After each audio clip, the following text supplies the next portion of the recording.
Howdy, all of you delicious people. I'm here today to review Spider-Man Far From Home. So, going into the sequel, I think my reasonable response would be, or my original response from seeing this movie in the theater, I'm like, man, this movie was an awful film. Didn't really like it. This movie is to be really carried by Jake Gyllenhaal. This and that and da da da da. Like, I hate vacation themed movies unless it's actually a vacation film. Then I actually know what I'm getting into. But like, this is to be a high school slash vacation film, and it's like two things that I just like the least, and they're combining both. Here's the goofy thing. We have a summer vacation where we have these two teachers, Mr. Harrington and Mr. Dell, that are going and taking a bunch of kids through Europe, and I'm like, okay, so like, is this the thing that they won after their academic decathlon thing? Is that like, were they to have won that via, like, I don't think in any of the movie was it actually explained why these people are going on the vacation, and like the school is like chaperoning this. I don't know, like, it doesn't seem like a well thought out thing in this movie. But going on in this film, I think the biggest problem with this movie is it feels like there's so many action sequences that are so rushed.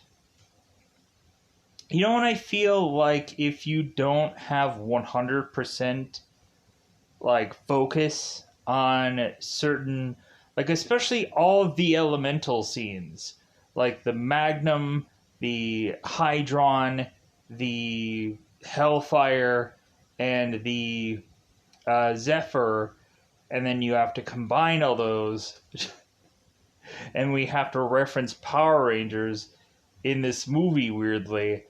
Like, hey, it's just like Power Rangers. How is it exactly like Power Rangers exactly? Like, Power Rangers is a completely different thing. Like, they don't go and all like fuse together. They just kind of connect their specific parts together. It's a completely like different thing. Or like, we even have them also referencing like Voltron in here, which is still like, doesn't feel all quite the same, because it's just a fusion of things, not a connection of things. So whatever, it is what it is. So the action sequences are rushed, but not only that, we also get time in this movie taken up by a thing that is to not last past this film. We spend so much time with Ned and Betty in this movie to well, I guess since we can't have MJ and Peter in this film, like, have them have this kind of like, we've had too much of the damsel distress, Peter having to go and save his girl, that they had to figure out some other thing to do in this film. And so they kind of went with like, oh, well, we have to technically save Ned, and like, technically Betty's just kind of there, you know? But not only that, but we also have to have every single one of these movies now, because there's 3 of them, where we have to have someone come in as a mentor to Spider-Man in this movie. If it wasn't Tony before, now it's technically Fury slash Mysterio in this film, Quentin Beck. And I'm just like, you know what? Like how many mentors is he gonna have in the next film? 3, 4? Are all the villains gonna be Peter Parker's mentor? And we're gonna have a whole wing full of mentors for Peter to just have. Uh, that's a joke. So going into this, like, I think the only real reason I, like, of course, went into this is because we have another Spider-Man movie coming out in a number of days. So I just wanted to kind of go through this and kind of, like, feel if I still had harsh feelings about this film. I would honestly say that I probably warmed up to this film more than my first real reaction to this movie. Like, I think I've warmed up to this film, but, like, will I want to eventually continue to rewatch this movie? Probably after this point in time. Probably not. Like, I don't really... like, I still don't really care for this film. And, again, like, this film just kind of feels like every one of these, like, Tom Holland films where it's like, well, yeah, it's kind of good to watch it once and watch it when it, like, comes out, but then after that, like, just completely forget about it and wait till the next Marvel thing comes out, because I don't feel like these, like, films are really all that important, and it doesn't have a huge effect on the MCU overall. So, like, you're not going to have anything drastically happen to Tony Stark, Nick Fury, or even Doctor Strange in any number of these films, because when really looking at it, Doctor Strange is going to go on and do his own thing, his own film, and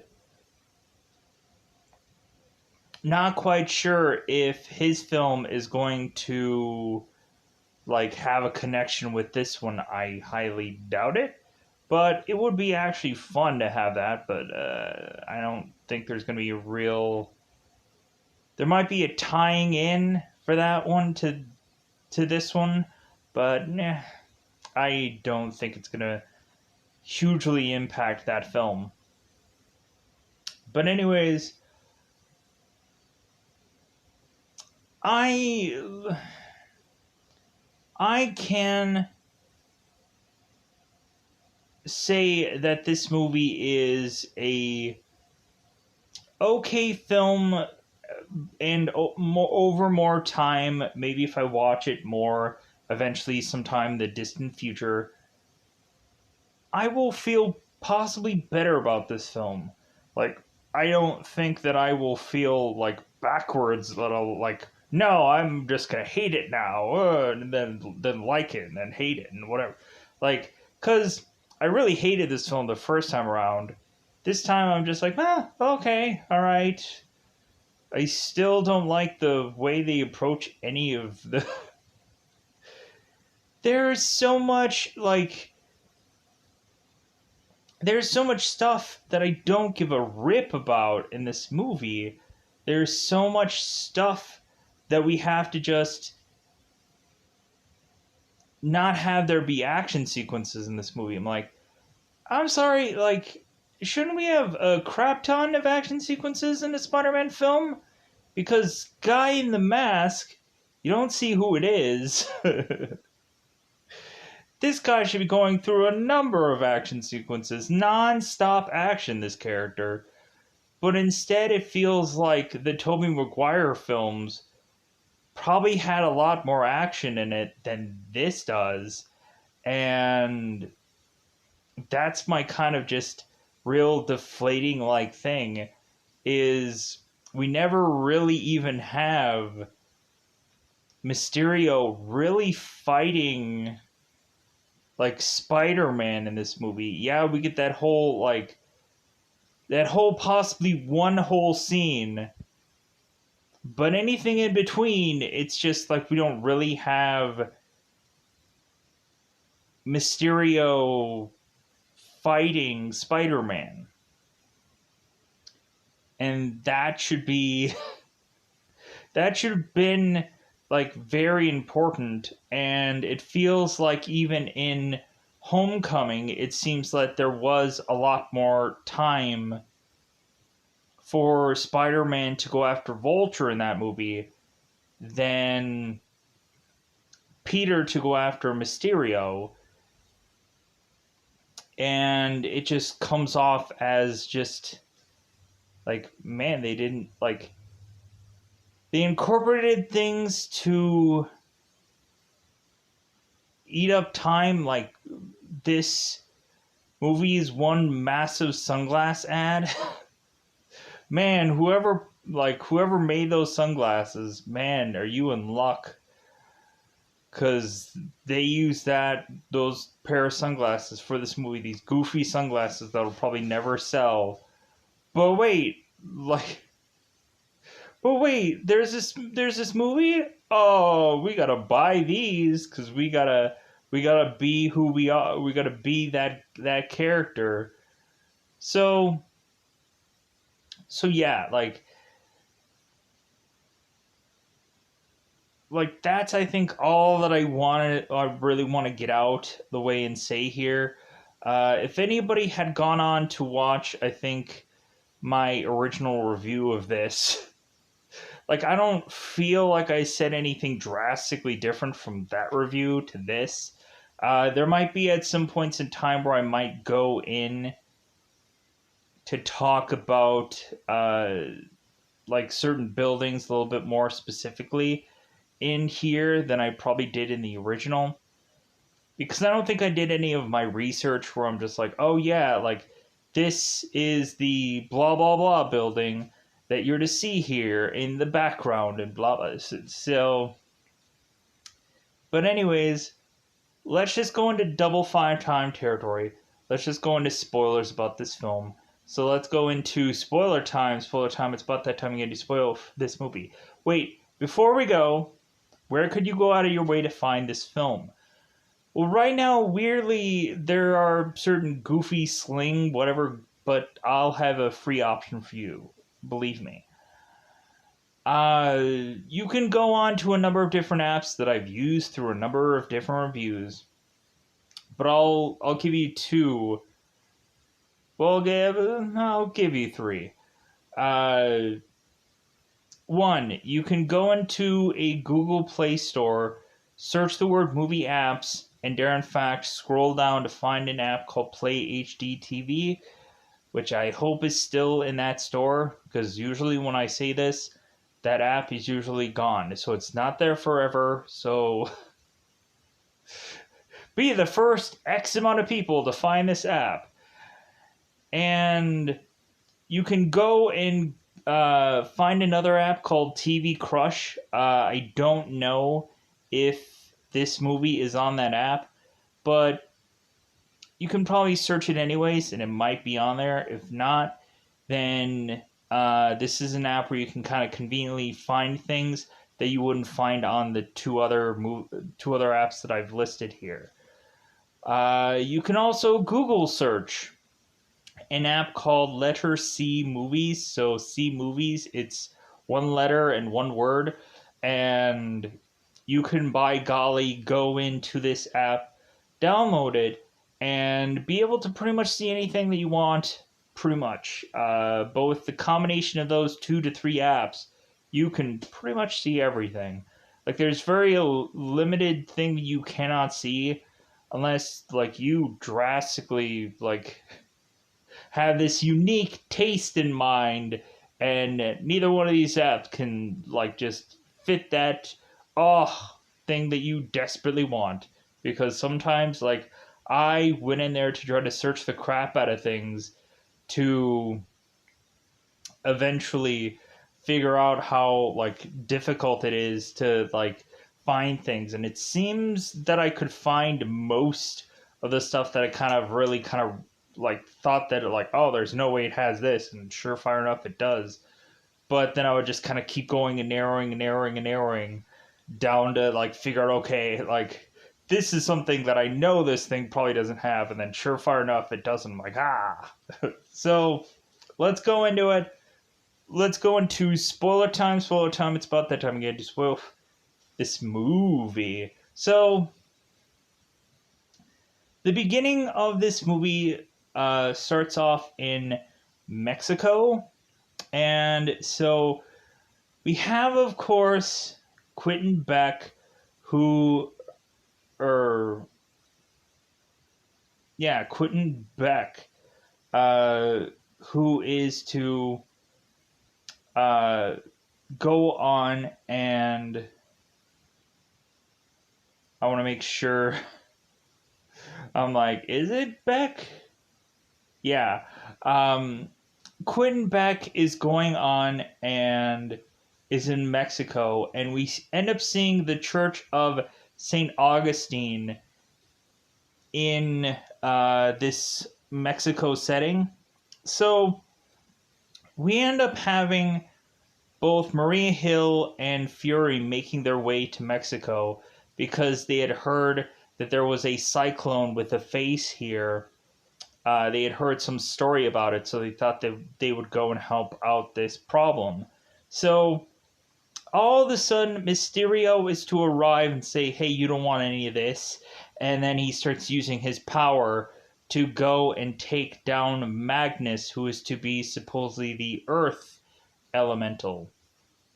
I know a lot of people will immediately go on here and say that these elementals are certain Spider-Man characters that we're never going to get in the movies, so on and so forth, like Sandman or Hydro Man, because like even Flash is to go and mention that one of the elementals is, oh, that's Hydro Man. It's like, no, that's not.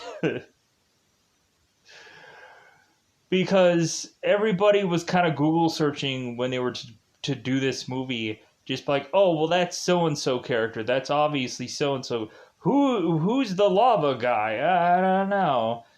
And so everybody was kind of doing that, playing the game of figuring out who or which elemental this was. But it was just some other goofy, off in the distance Marvel character that barely anyone has ever really heard of. So, and we just had to be fine with the approach of this thing. So we now transition to having, of course, Spider-Man going to a place called Urban Sports and Cultural Center, where it seems Aunt May is putting on some charity thing where, of course, Spider-Man is present because she is to mention that she is to donate to charity for the people who had been involved in that whole like blip event, because she went on to re-blip back into her house and found there were people living in there, and so they like she had like a whole problem with that whole ordeal. So Peter is to go on and like thumbs up everybody, and then he is to go on and leave. And so Aunt May was kind of high-fiving Peter, and Peter ends up Peter is going on and having his Infinity War costume still on, because I guess like this is like something that I guess people will have seen him in more so than any other costume. And I think it's just a reason for them to try to do a decent transition from Endgame to this, that technically Peter has now used this suit not only in the last two films, but like you might as well just get like a easy and good transition here from Endgame to now this point. So We have, of course, Aunt May calling Peter a little stiff when he was doing that whole ceremony, and he's just like, oh well. So Aunt May is to say, like, hey, are you ready for your like school trip? Do you have your bags packed? Do you have your suit packed? And Peter's like, I don't know if I want to bring my suit with me. And Aunt May's like, well, yeah, you should bring it. Like anything can happen. So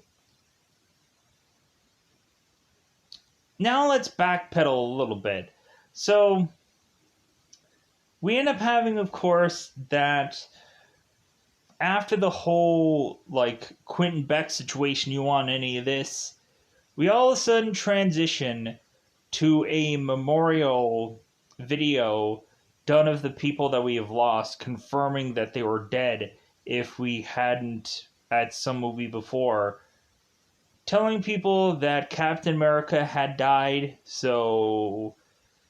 but Falcon and Winter Soldier will tell you that there's suspicions that Captain America is still technically alive, living on the moon somewhere goofily. Tony, of course, is to be dead, and there's no going back for that one. And then we have Natasha Romanoff, which, of course, is Black Widow, and a lot of people are like, well, what about the Black Widow movie? That's a prequel that has its ties into Infinity War, so that means nothing. So really, we just had, like, yeah, all those people are supposedly all dead. Like, I'm really looking at it, you have these characters that are to say, it's like, well, hey, like, what else could I really do? Like, you can go and do another film. Get some of that sweet money. Like, eventually, there is setups for possibly prequels. Like, there's, like, a movie that they could do during a certain time period of whatever. We could have, like, Chris Evans, Captain America, like, go and do a movie during any time period of stuff where, like, what about that whole 5 years? Like, during the movie Endgame, where we have from the garden to then the 5 year gap. Like, there could be movies coming out of that for whatever reason. And so on. There's, like, a whole lot of, like, you can, like, that would be funny, though. Like, you could watch a certain part of Avengers and then stop and have to watch a whole nother movie and then go back into the Avengers film. Wouldn't that tick a lot of people off that love the order of things? To just be like, well, like, should I watch this movie? I would probably watch it before Avengers, and then you'll just have to remember, oh yeah, between this time and that, that's why Thor's fat. Oh, okay. I don't know. But yeah, so we have them reflect on everyone's death, and so Betty and Jason are going on, and Jason, of course, is cussing, and Betty's like, Jason, don't cuss. And he's like, well, it's the last day of school anyways. Plus, we have to, like, have this world kind of understand how, like, horrible this whole blip situation is, because, of course, they have to explain that some characters had gotten older, like Brad, who is to seemingly be kind of lurking for MJ, or really just wanting to, like, have there be some kind of loving love triangle brewing between him and MJ, to just kind of put a wrench in that whole, like, oh, you're not going to get him right away, or you're not going to get her right away, but then we'll find out that that's going to be completely different. So, but we also have certain people who are to, like, have their birth certificate say that they are much older, but they actually aren't because they blipped. So they have this whole, like, this whole awful thing where it's kind of like Captain America all over again, where supposedly Captain America is supposed to be like 100 years old, but he actually isn't because he never aged from the time of which that he like froze over in 45 to now being in current time. So we we have this whole like kind of school scene where or of course like Peter is talking to classmates, talking to Ned, and so Peter is going on and talking like step by step what all he's going to do to or what all he's going to do during this trip to win MJ over and win her heart. And so all of a sudden MJ is just to appear, and MJ's like, "Hey, what are you guys talking about?" And they're like, "Oh, nothing. Like we're just talking about the trip and how excited we are." And MJ's like, "Sure, sure." Like so we have Ned who is to go on and say that's like, "Well, hey, we how about we go on and just be like bachelors and we go on to Europe and we just have fun and whatever." And so like Peter is kind of like iffy about that. It's like, "No, MJ, I want to figure out how to like woo her," and so we transition all these characters to make their way uh to Marco Polo Airport. So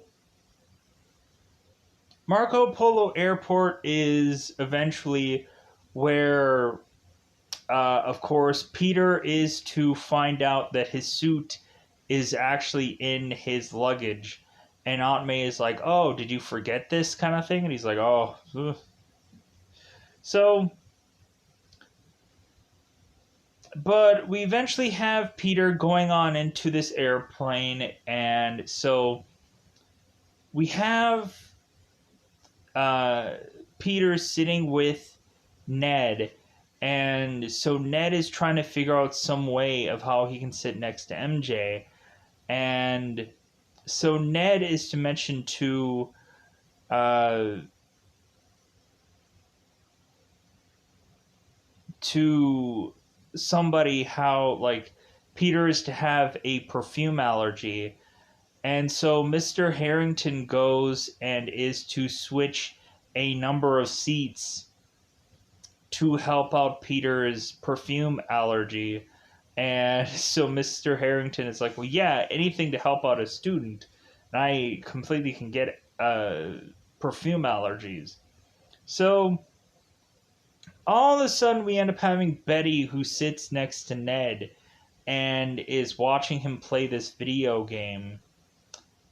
But then, weirdly, during this plane ride, we have both Betty and Ned all of a sudden, I guess, are to find they have common interests. And all of a sudden, they're lovers within this plane. And so, Mr.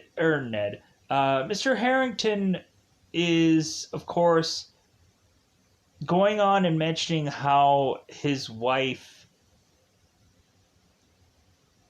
had him thinking that supposedly she had blipped, but if anything, she just ran away from him, and they found her later on, and that, of course, she had to confess that she lied about blipping.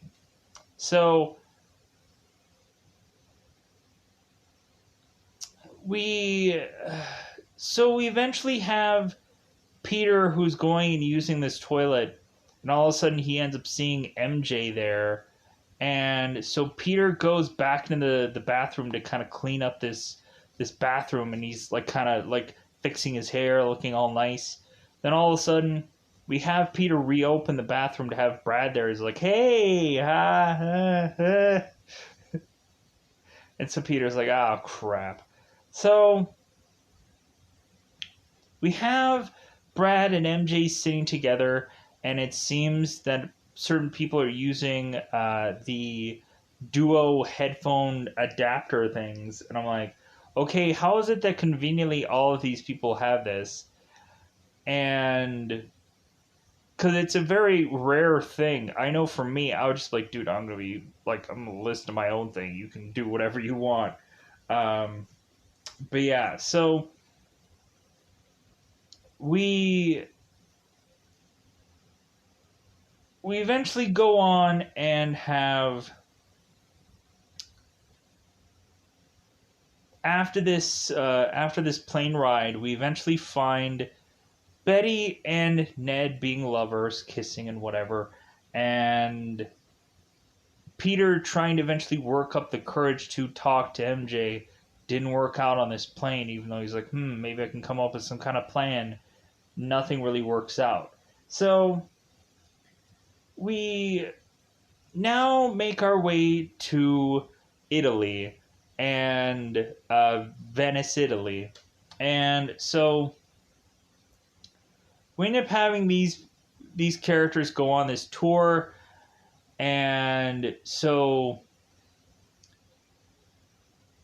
we eventually have them go on to some museum called the Leonardo da Vinci Museum, which eventually Mr. Harrington is to find out that it's actually closed, and it's closed till November. And Mr. Dell is asking Mr. Harrison, it's like, seriously, you didn't know that this museum was closed? Like, shouldn't you have checked their website? And Mr. Harrington is like, oh, that was a good idea. It's like a little too late for that. So we, of course, end up having these characters just kind of see the sights because there's nothing else for them to do here. So we eventually have Hydron, who is to be the water elemental, appear at this location. And so we have, of course, Peter, who is to realize that he's like, well, all I really have on me is my web shooters because my costume is not on me. And so we have, at some certain point, this Hydron going and taking people out. And so Peter is going on and finding this one, like, jester-like mask that he ends up putting on his face. And so he's like, well, I guess I gotta be like Spider-Man here. And so Peter is going and webbing up this building so that way it can reattach together, because I guess the whole him being a guy that can't really do his job all that well is to, like, had bothered him to where it seems like he's trying to do a little bit better job here with this whole building scenario. So all of a sudden Mysterio is to go on and try to fight Hydron, and so Peter pops his head out and he's like, hey, sir, like, I can help, I'm really strong and sticky. He's really sticky. Like, we also have the moment where Aunt May, before Peter was to leave, she was to mention about his Peter tingle. Good God. Like, they can't come up with spider sense in this one that they have to call it Peter tingle. And then eventually we have, like, Happy finding out about the Peter tingle later on. So, and we also end up finding out that that Happy is, of course, dating Aunt May, because when Happy is to appear at this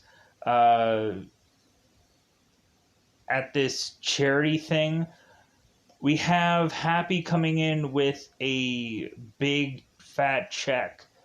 The massive check size and everything like that is to be just kind of this funny thing. But then we also have Happy that's asking Aunt May, it's like, oh, is that a new dress? And she's like, yeah. And so Peter's just like, what's going on here with you two? As we end up, of course, having weirdly Happy having a blip beard. And when really looking at it, it's like, well, at the end of Endgame, like, did Happy have a beard or was he clean shaven? Like, I think we can just wash it off as just like there has been some time that has passed between both Endgame and this movie. So it's not like right after, but like whatever with the blip beard. So plus we could just say that like Happy didn't even blip, but it is what it is. So so let's get back to it. So we have Spider-Man asking, hey, like, sir, like, what should I do? And we have Mysterio telling Peter, it's like, hey, get it away from the canal. Like, try to get it, like, out of the water so it can't, like, use its power. So we have Peter never really doing anything that Mysterio kind of tells him to do. Like, it feels like Mysterio is kind of doing all the work, and then Peter is doing all like the like crowd control, or he's kind of like webbing up certain buildings that might fall over and hurt a bunch of people. Because eventually we have Peter going to the Santa Maria Formosa, and we have him go right around there, and we have Peter going on and trying to protect this building from falling, this kind of like bell tower. And so Peter is consistently trying to web this bell tower from falling a certain direction. And so Peter is to consistently get hit in the head with this bell, and he's gonging away. And so eventually Peter is to maneuver this building so that way it falls seemingly where there is nobody. So we still haven't had Peter really figure out how to just keep this building steady. But I guess when really looking at it, I guess it's good that technically Peter just had this building eventually fall with nobody there. Because when really looking at it, if Peter would have webbed up this building and would have kept it there, the webbing dissolves eventually.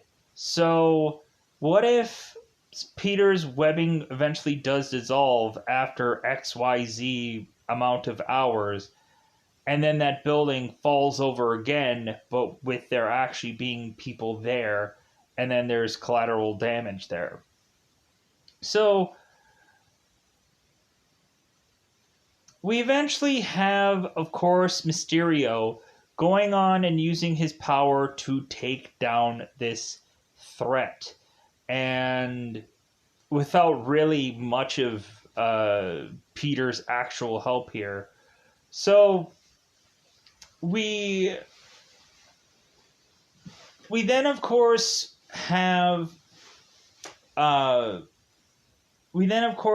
Peter, who is to go on and make his way back to the place of which that they are staying.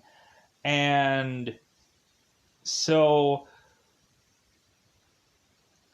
the place that they are staying is weirdly to seem to like be like they have like watery floors. It seems like every single time they're to go into some like hotel or some kind of place, it's always to be like the real like cheapest crap. So we eventually have Peter making his way back to his room to eventually have Ned tranquilizer darted and fall over because Fury is wanting to talk to Peter about what's going on here, because Happy had wanted to tell Peter, hey, like, Fury's calling you, you better pick it up. And Peter's like, yeah, I'll call him later. Like, I'll get it. Like, I'll get in touch with him. And Happy's like, are you seriously gonna ghost Nick Fury right now? Like, please don't do that, because then he's gonna call me, and then and then I'm not gonna want to talk to him, like, because he's a scary dude. So we now have Nick Fury in Peter's like room, and Nick Fury is like, did you seriously ghost me? Did you seriously not answer my calls? And so Peter's just like, well, yeah. And so Nick Fury goes on and he's to mention, it's like, well, hey, like, since I've come back from being blipped, like, I have no intel, I have nobody to really go to, and so, like, now I have to rely on a teenager that, like, couldn't be bothered to answer my calls. And so we all of a sudden end up having, of course, people consistently going and knocking on Peter's door. We have Betty going on and knocking on the door, asking if Ned is still awake because he hasn't answered her texts. And Peter's like, oh, I'm sorry, Betty, Ned's asleep. And she's like, oh, okay. And then all of a sudden, we have Mr. Dell coming knocking out the door, saying, like, well, hey, like, hey guys, like, just in case, like, if you got any water in your system, like, if anything, like, you might get sick. And this, so Nick Fury's like, if anybody else comes knocking at the door, I'm going to tranquilize, dart them so we can get, like, all of what I want to tell you out. So Nick Fury is to tell Peter that he has a mission set for him and that he needs him to go and meet, of course, the guy that's going to be helping him out in this mission. So we have both Fury and Peter going on to this hidden shield facility to meet Quentin Beck, and Fury is to tell Peter, it's like, hey, you can take your mask off because everybody already knows who you are, so you'll be fine here. So we end up having Peter meeting Quentin Beck, and he is to say, it's like, oh, well, like, yeah, I'm a guy from another world, from Earth 333, and this Earth is, of course, called 616. And that's kind of interesting because now saying that Tom Holland is a 616 like Earth, like we've had it where, like, when you look at like Spider-Verse, supposedly the Spider-Verse Peter Parker in the comic books is to be in Earth 616. So it's like, well, how are they going to do like Tom Holland's Earth being 616 and in the comic book Earth being 616? So that doesn't make sense. Like, it's another dimension, it's another whatever, but oh well, I guess they're probably not figuring out to have Tom Holland be in the animated Spider-Man films at some point. Probably not, right? So it doesn't really matter. So we have, of course, Beck going on and talking about how these elementals used to be on his world, and that eventually his Earth was destroyed, and so that's the reason why he went on to this Earth, because he found out the elementals were coming here. So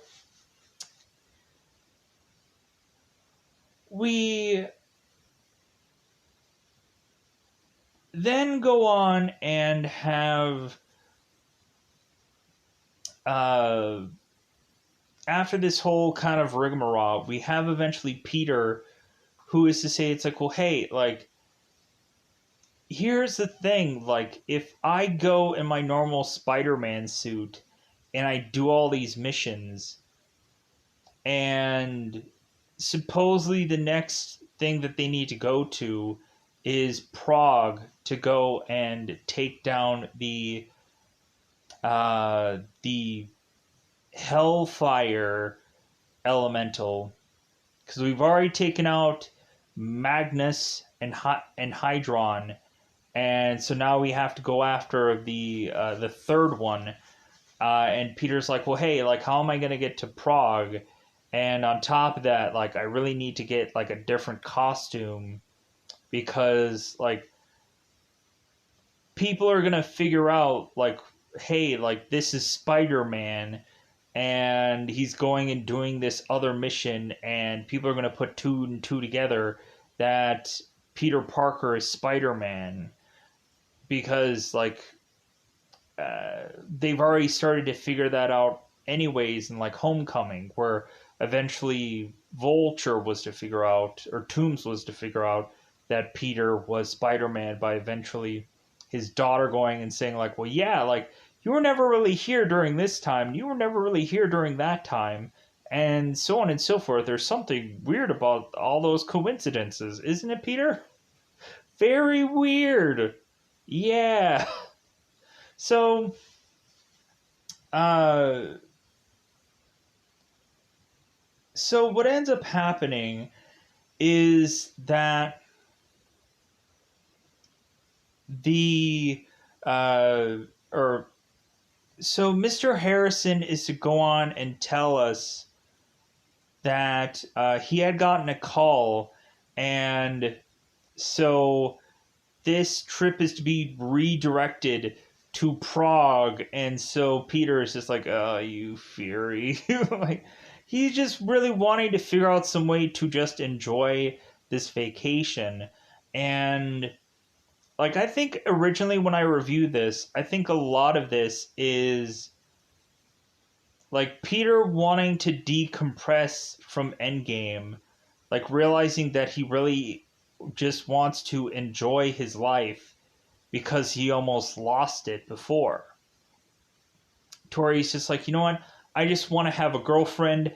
I just want to like, I just want to have a normal life, and or just some kind of resemblance of a life. And instead, he's getting forced into these missions where really, like, he doesn't honestly have a real, like, he doesn't really bring anything to the table to benefit these missions. He's just kind of there. So we go to Prague, and so we now have these guys in the Carlo Fourth Hotel, which is still not exactly the best hotel, but like it is what it is for this movie. So we go on and of course have Nick Fury uh, giving Peter a last memento from Tony Stark. And like Nick Fury wanted to kind of keep in touch with Peter Parker, but it was a kind of like real difficult thing for Nick Fury to want to go and approach Peter Parker during Tony Stark's funeral. He thought it would have been in poor taste. And Peter was like, well, I thought that too. Or I would have thought that too. So, like, that's a little bit of, like, kind of what it was. But Nick Fury was to go on and give, of course, Peter Parker these Edith glasses. And so we, of course, have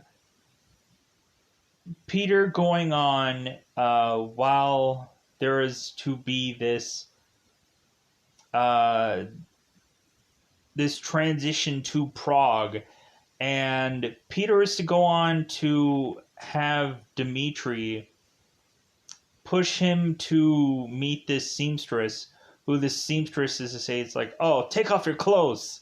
And so Peter is to start taking off his clothes to have Brad stumble upon these two uh, going and having Peter put this costume on. And so Brad is to walk out and Peter is to put his clothes back on, and he's like, hey man, like, what are you doing? And Brad is to accuse Peter of going and sleeping with some other girl, and now he's going to use this against Peter to just kind of get MJ to be his lover, or to eventually be on his side, or so on and so forth. So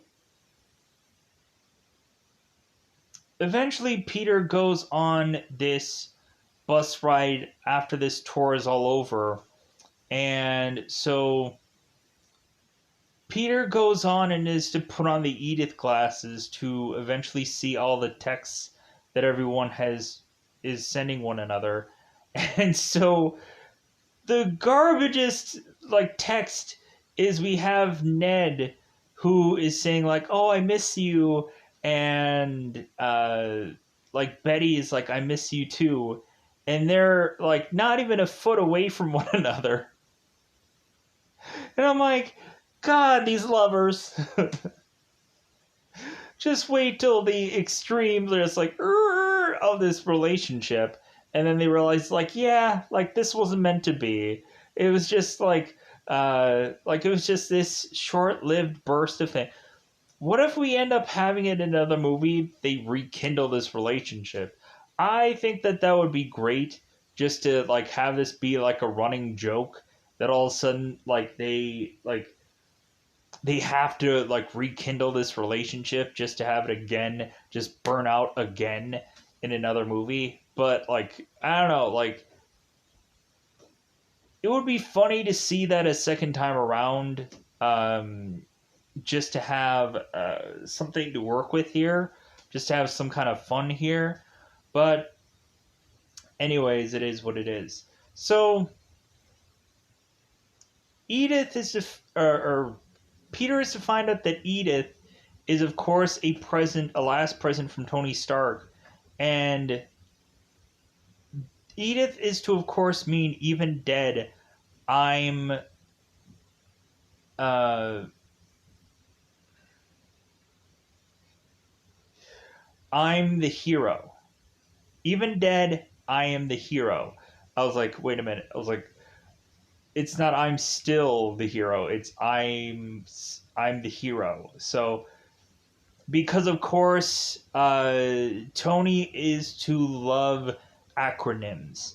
So even to the point of, if somebody didn't know, Jarvis was to be named after his original butler, but then when Jarvis was to die, Tony came up with some kind of acronym like thing that justifies the Jarvis name. Uh, I think it was just another very important system, I think, is the Jarvis acronym or something like that. If I said it wrong, then anyways, we go on, and so we have, of course, Peter wanting to get rid of Brad's photos, but instead he accidentally sends a drone to try and kill Brad by accident. And so Peter now has to go and use the sunroof of this bus to web this drone and kill it. And so that way he can then turn around and tell Edith, it's like, okay, we did something wrong here, what I actually wanted you to do. And so Edith ends up getting rid of this photo. So we then go on further into here, and so we now have these kids at this hotel, and Peter is to realize that he is going to have to face hellfire soon. And so Peter is to go on and talk to Edith and say, it's like, well, hey, like where can I have my friends be gone for a couple hours so I can go off and like defend the city and not have to worry about them? So Peter has just set them up to go to this opera house. And they're like, man, I wanted to go and like party it up out in the streets.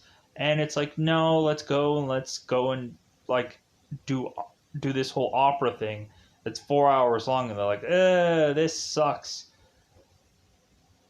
We also had a moment where Peter and Beck were having this one-on-one moment where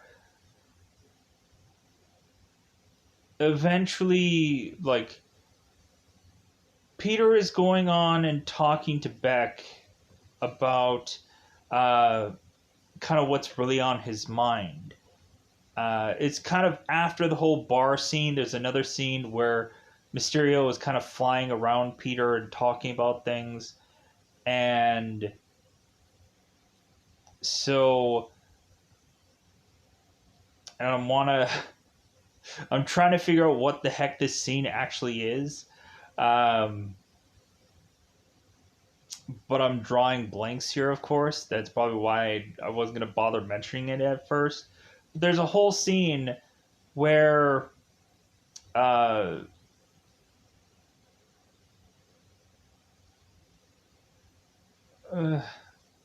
can't think of what it is. I can't think of what the freaking scene is. Let me pause here for 1 second. All right. So Mysterio is to go and comfort Peter after Nick Fury is to go and chew him out about the whole drone situation. And like, if we remember, of course, much more in the scene where Peter was in that facility and he was going and talking about how, like, Thor, everyone thought he was an imaginary, but now it seems that Peter is now studying Thor in school. And of course, we have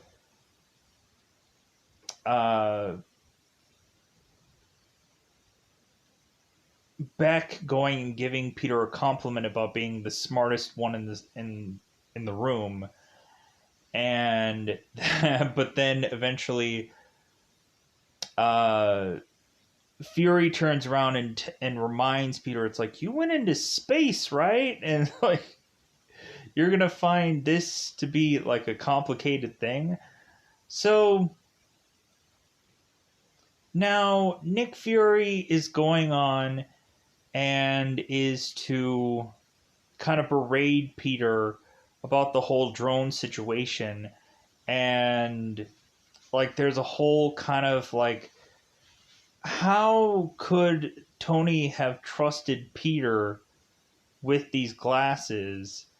And that in turn means like, how can Fury like really trust like Peter like with this mission? And so now Peter is to go on and relay what like next thing that they're going to do with this Hellfire Elemental. And so Peter is to go in and mention that him and Quentin are going to go, or Beck are going to go and do this mission. And Beck corrects him and is like, you mean Mysterio, right? Because it seems that Peter is to go on with his friends and hear this report. And this report is to call, of course, Quentin Beck Mysterio. And they're like, man, that's a cool name. as well as they're also thinking that Hydro Man is some kind of cause of one of these elemental things, which actually isn't true. So we go on and we have now Peter going and telling that the news is evidently dubbing Quentin Beck as Mysterio. And so now Quentin is to say, it's like, well, I guess since my name is Mysterio, you should call me that now as my code name. So we have Peter going on and talking about all of what he's going to do here. And so they're like, okay, that sounds like a plan. So Peter is to go on and is to talk to Beck yet again, because Mysterio is to make his way there to say, it's like, well, hey, yeah, like, Fury wanted me to come here to apologize to you about the things that he had said before. And Peter's like, what? And Beck's like, you do have sarcasm on your planet, right? So, like, Beck just wanted to just, like, have a moment of seeing where, like, Peter's head's at. And Peter is like, yeah, like, I honestly didn't want to save the world on my vacation. And so Quinn's like, oh, because Peter is to say that he had this whole plan to get with this girl, and all of those plans are now ruined. And so Quentin is like, well, yeah, like, I get that. And, but, like, Beck is to also to really just say here, it's like, well, yeah, but, like, we gotta go and we gotta, like, put our all into this next fight. And so just kind of, like, really just kind of refocus and reset here, because, like, we gotta go into this big, massive battle and put everything we have into it, or like you'll, like, this earth will end up just like my world did. So we eventually have Beck going on and leaving, and so now Peter is to need to figure out where to have his friends go. And so he goes and talks to Edith and has them go to the opera house for 4 hours. So Peter is to go on and is to be consistently getting into his ear, because both Marie Hill and Fury are going and having an earpiece put into Peter's ear. So as everybody's getting set to this opera, we have this thing where MJ is to possibly go and get or have Peter go and get some kind of, like, opera binoculars or whatever, so they can see better. And Peter's like, oh yeah, I can probably get those for us. And then all of a sudden Peter is telling Ned, it's like, yeah, tell MJ that I'm sick or I left or something. So Peter then goes out of the opera, and so eventually MJ is to follow him. And so Betty is to leave thinking that MJ is going off to the carnival, and so Ned is to force to follow her. So now we go on to have Peter kind of putting on his costume, and so Fury's just like, well, hey, like, how's the new suit, Peter? And he's like, well, yeah, like it works, like, it kind of rides up in the web shooter a little bit. So we have now had two different Spider-Mans complain about that. Because we had, in one Tobey Maguire movie, we ended up having Tobey Maguire mentioned that like his suit rides up in the crotch area a little bit with a guy in an elevator, and the guy just kind of steps a little bit further away. And then we also now have this moment about the whole web shooter, that it fits a little tight in the web shooter. I'm like, dude, these guys need to come up with some kind of tailor or some kind of something. So we we get ready for this Hellfire elemental to appear in the, of course, I'm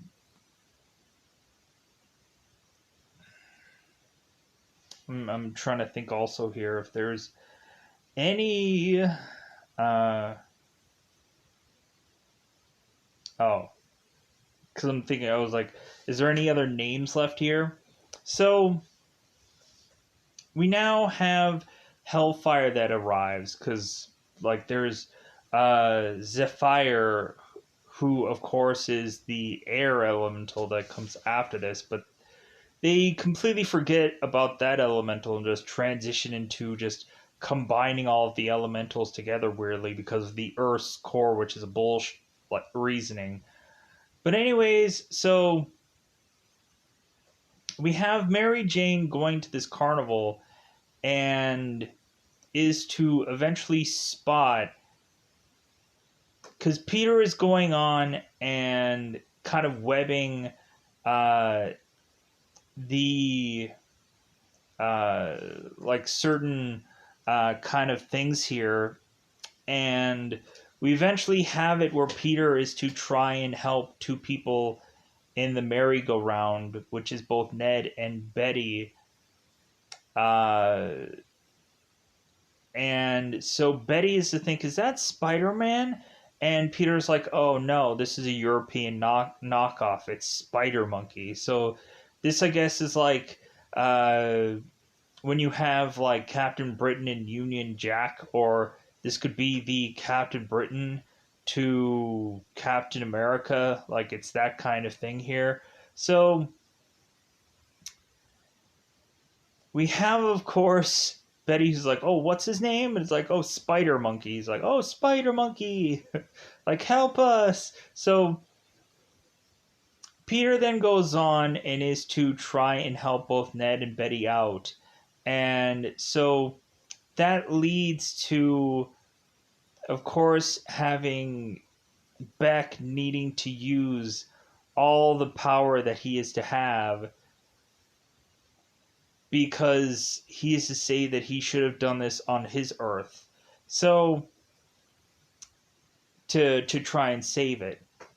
So Peter is going off and is to realize that this thing is getting bigger, and so they try to fight it off. And so we eventually have Peter web something that didn't quite make sense to him, but then MJ is to find out that it is some projector off of some drone, and she grabs the piece and keeps a hold of it. So we have Quentin using his power to take this thing down, and so now having this seemingly all be resolved here, we of course end up having it now where like we're reasonably Fury is telling both Beck and both Peter, it's like, well, hey, we could really use you on like on our team, on our squad kind of thing. And so like, well, yeah, that's great. So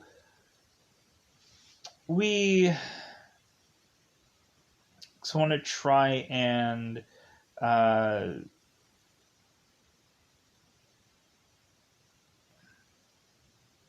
try and get this right. So the last elemental is to, I guess, be in, of course, London. And so because we have Peter going on and having them leave, or try to leave to make it back to America, because since now all the parents have found out that these kids are consistently being around these attacks, they want their kids to come home and stop being like in areas that are technically dangerous. So all the kids end up going off and to be taken to London to just get out of this area. And so we now have the big battle going on in London. And so before they are all to leave to go to London, we have it where Peter wants to go on and talk to MJ and give her the Black Dahlia jewelry that he is to go and buy at some store and to give it to her because she likes the Black Dahlia because of the murders. And so Peter is to give her this jewelry, and supposedly it's broken. And so now we have finally MJ confronting Peter Parker about being Spider-Man.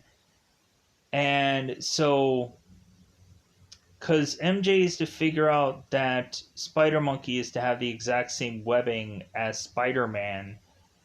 And so she's kind of putting the pieces together. And so all of a sudden, we end up having, of course, Peter going on and seeing this projector and seeing this illusion that Mysterio had put together. Because what happened was, right after that Hellfire fight, we have Peter who's going into a bar with Beck. And so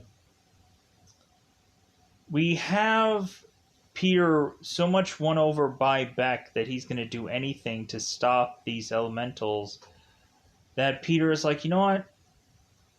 Like, how about I give you Edith?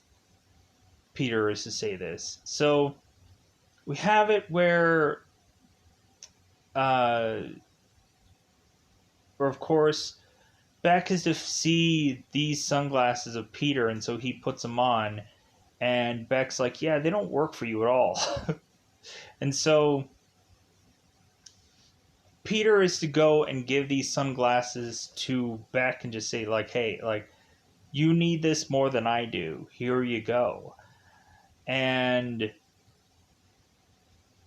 because Peter was thinking that the choice was never to have Peter have these Edith sunglasses, that he was actually supposed to give it to someone else that would better need this, and so it obviously has to be Mysterio.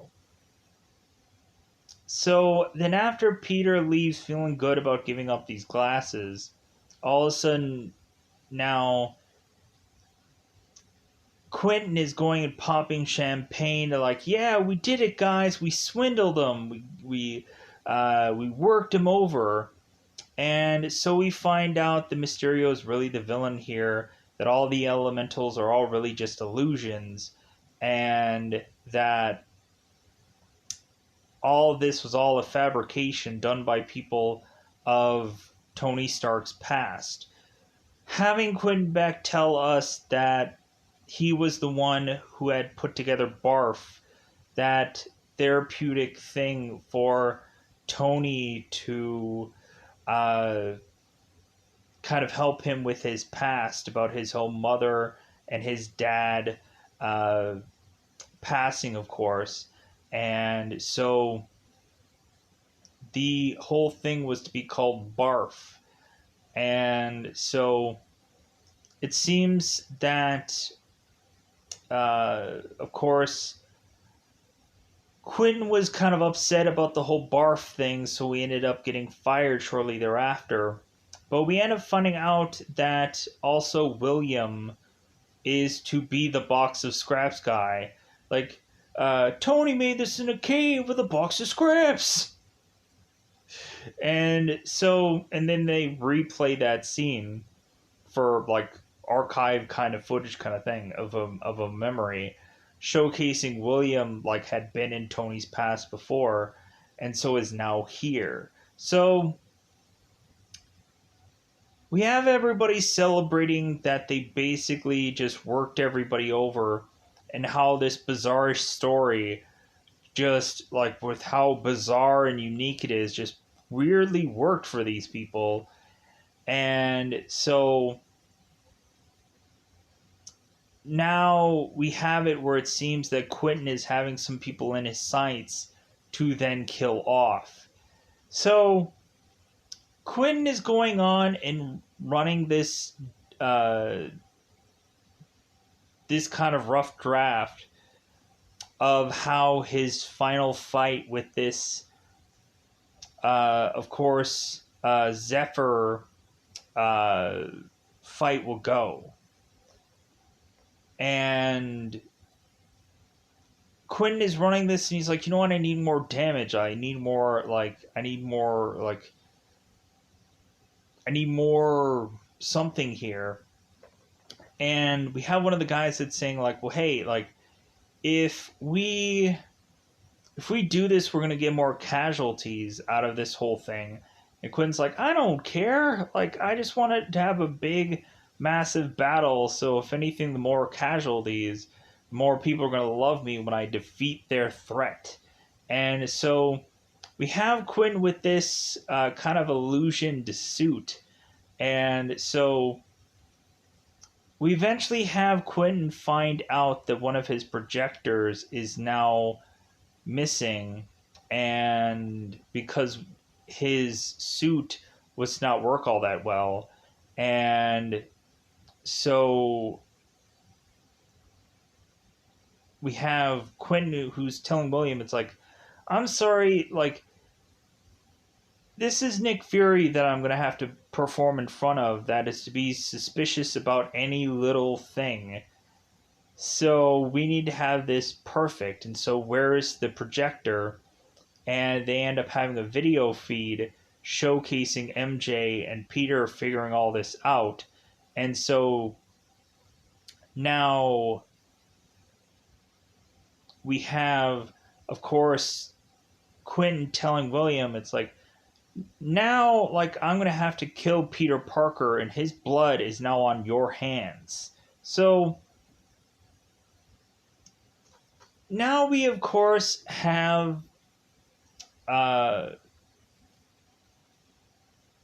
this whole illusioned, like, scene where Nick Fury is going on and taking Peter Parker to this building and having Peter explain what all is going on, for us to just find that Mysterio is to then be running this whole illusion to fight and take down and beat, of course, Mysterio.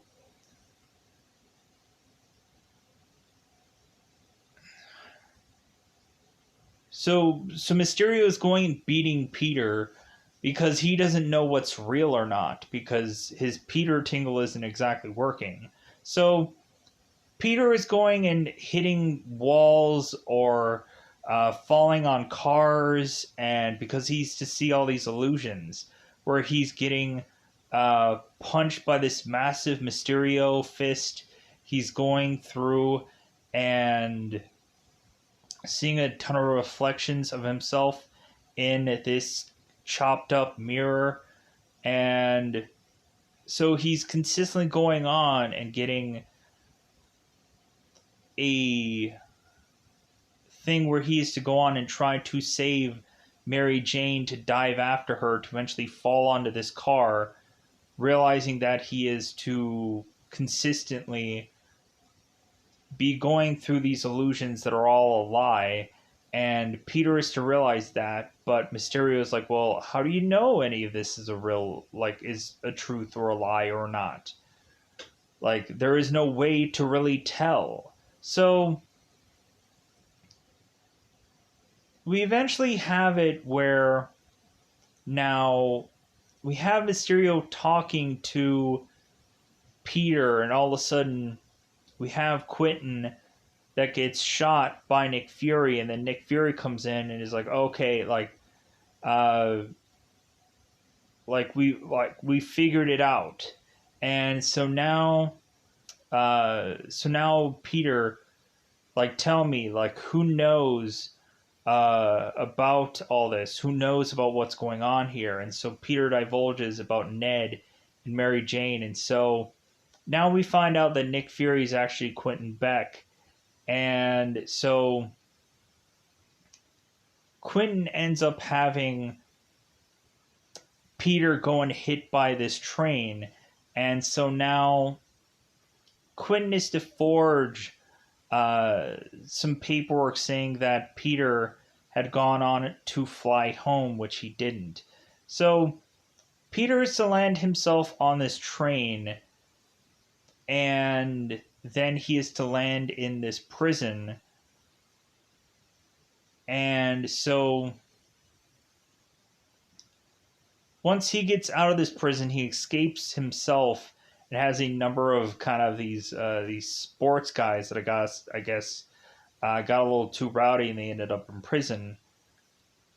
We weirdly have uh, the police officer wearing this spider monkey mask and talking on this phone, and so Peter goes and is to randomly find some guy with his phone, and the guy just completely gives him this phone, and Peter's like, wow, people are nice here, weirdly.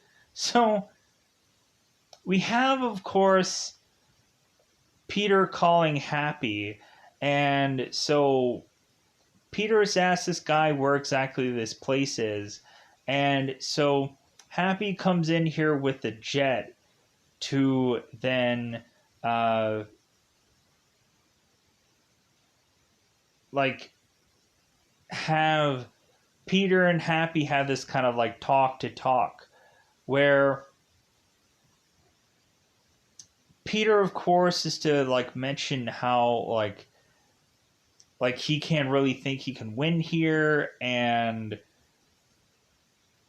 Happy has to justify it like Iron Man 3, where Happy is to say it's like, well, hey, like, you don't have your bells and whistles, you don't have all your gadgets here, you don't have you don't have your suit. Like, well, like, do what Tony would normally do and just kind of figure something out. Like, that's what Tony always did, just figure something else out. So Peter ends up just kind of manufacturing some suit that he can use to help him here. And so Happy is going on and playing some AC/DC to just kind of give us these Iron Man vibes. And Peter say, yeah, I love Def Leppard. So we also had the one moment where we eventually had Nick Fury going and talking to Peter and quotes some line that is like heavy is the man who wears the crown, and Nick Fury is to tell like Peter, it's like you probably won't get what reference that's from because it's not from Star Wars, and Tony will tell you that, or would have told you that to your face. So Peter is to, of course, make this suit, and now he's sticking onto this plane, gearing up for this battle, and so Mysterio is already supposedly in this battle with Zephyr, while all these other kind of while all these kids are kind of lining up to be on this bus tour that eventually transitions them to go into this this vault of sorts. This God, what is it? Uh, I can't think of what the actual vault is called, but I know it's a vault. Yeah. I can't think of what it actually is. I know they. I think they do say it, what the vault actually is in this movie. But anyways, moot point. So we have Peter that is going to talk to Happy about his relationship with Aunt May, but like Peter ends up kind of losing his grip. Whoa, Jesus, on his on this airplane, and so then he goes off to go and fight off all of these drones, and goes inside the illusion to go through and collect all the drones together. And so Happy goes on to land his plane and is to go and find all of the kids to tell him like, "Hey, I work for I work with Spider-Man." And they're like, "Oh, you work for Spider-Man?" He's like, "No, I work with Spider-Man. Like, I don't work for Spider-Man." So Happy is to tell these kids that they're all in danger and that he's going to get them to some vault. And we have these drones going after these kids. And so we end up having Happy at one point trying to throw this shield. And he's like, "How does Cap do that?" And so we eventually have these drones that are to try to weld their way through this vault to try to get to these kids. And so everybody's confessing things where Betty is to mention she has a fake ID, and Happy is to mention that he's in love with Spider-Man's aunt, and everyone's like, "Well, hey, we're confessing things, right? We're gonna probably die soon, right? So we might as well confess stuff." So Peter is to go on and get all these drones and collect them together, and Quentin is to realize there's something going wrong, and William is to just kind of like mention that there's just some kind of like a glitch in the whatever. And so Quentin now goes inside to see what's actually wrong, and he's to realize that Spider-Man is going through and collecting all of these drones to electrically web them. And then after he does that, we end up starting to see this kind of gap in this illusion, showcasing that this is all fake. And Happy was to go and send a video to, or send a FaceTime with Fury, telling him that, hey, like, things aren't all what it seems. Wink, wink, nudge, nudge. So we have it where Fury is to send Maria Hill to this rooftop, and so there's a drone that appears right in front of Fury, and Maria takes it out. So we have at one point Mysterio is to mention that this elemental is collecting power from Earth's core because this improviser is coming up with this line, and Fury's like, "Yeah, I know that ain't freaking true." Like, that doesn't sound right at all. So we end up going on, and so Peter tries and takes this drone out, and so eventually Happy is to kind of give him updates about what's going on here. And so we just have Peter that's having a struggle trying to get through all these drones to make it to, of course, Mysterio, to get to Edith. And so, but eventually after Peter is to quickly try to take these drones out as quickly as possible, he eventually does get to Mysterio. And so we have, of course, Quentin telling these drones to all fire at Peter. But the problem of it is that Quentin is too close to them.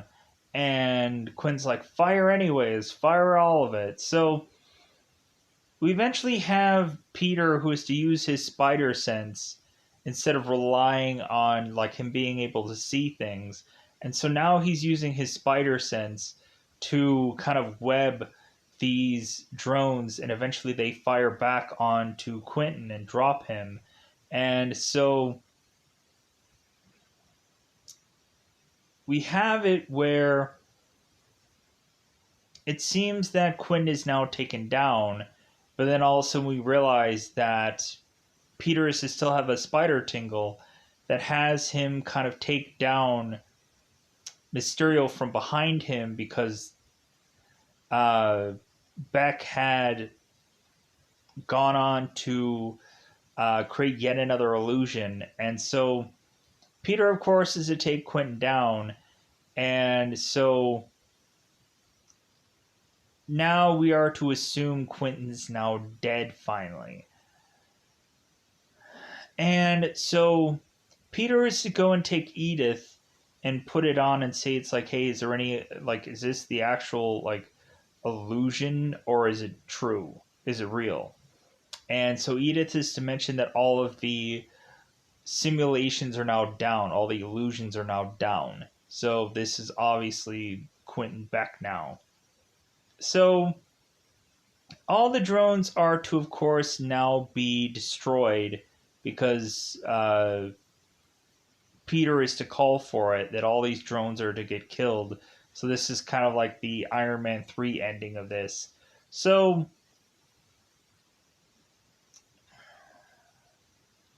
we eventually have it where like Peter was to go on and tell Mary Jane the truth, that he was Spider-Man.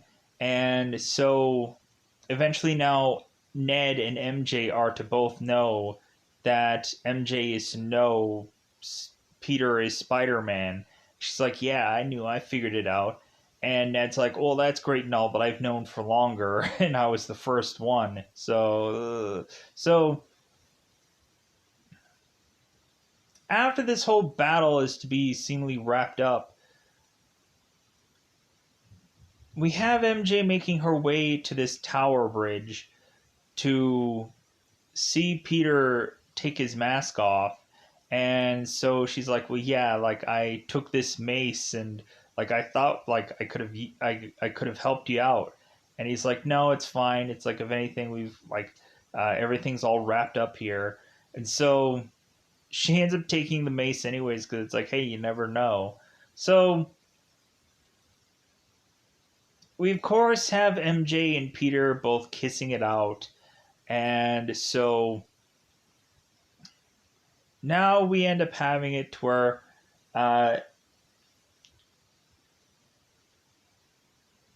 where we transition our characters back to of course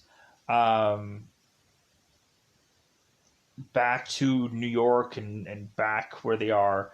So after like they're to kind of like finish up and wrap this whole up, where Happy is talking to Fury about the whole like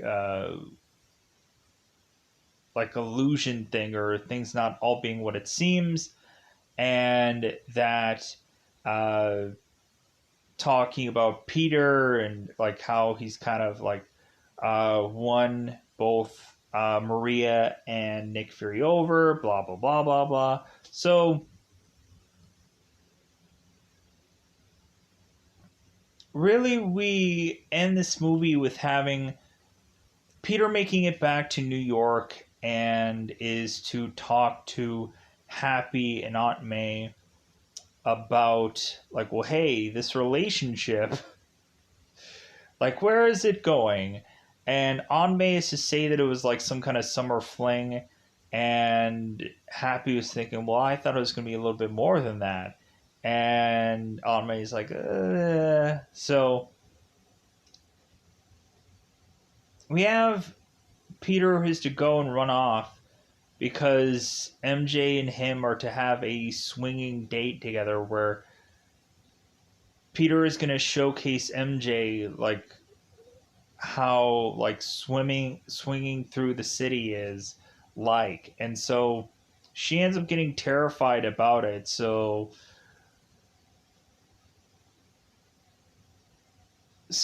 we end up having end credit scenes. We end up having an end credit scene where, of course, J. Jonah Jameson is to appear and is to go on to say that Quentin Beck is to tell us the truth about who Spider-Man is. And so Quentin Beck, before he was to die, was to go on and have this message that Quentin was fighting off Spider-Man, and that Quentin Beck had revealed that Peter Parker was Spider-Man. It's like, oh. So now we're going to go into the next movie having us go like, oh my god, everybody knows that Peter Parker is Spider-Man.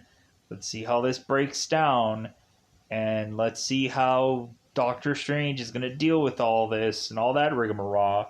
So, but yeah, so kind of a fun movie. Did really enjoy it.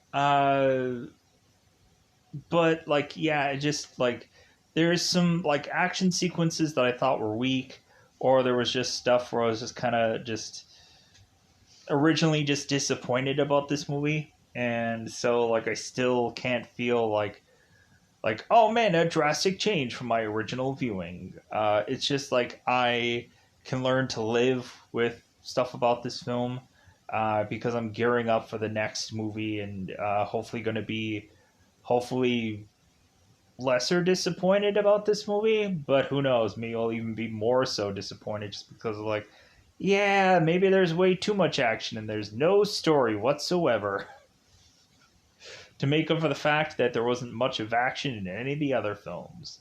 So with that said, I hope that I've covered seemingly most of this movie. I know there's going to be so much crap in this film that I didn't talk about because there's a lot of dialogue here. There's a lot of points that I kind of glazed over or grazed over.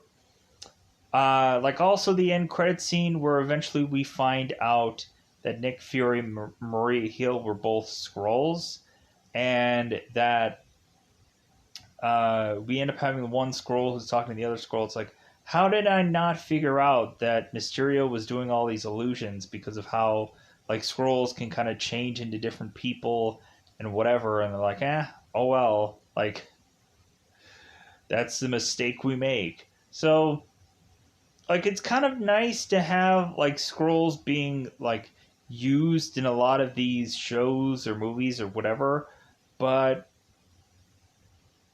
it's really all to say it's like, well, like they really need to do something with these Skrulls then, but it doesn't really seem like they're like doing anything with them until we get to the Secret Invasion Nick Fury show. Then we might actually get something out of that, but we'll see, I guess. So yeah. So with this, yeah, I think I covered everything, but kind of just. So, anyways, goodbye, everybody. Goodbye, everybody.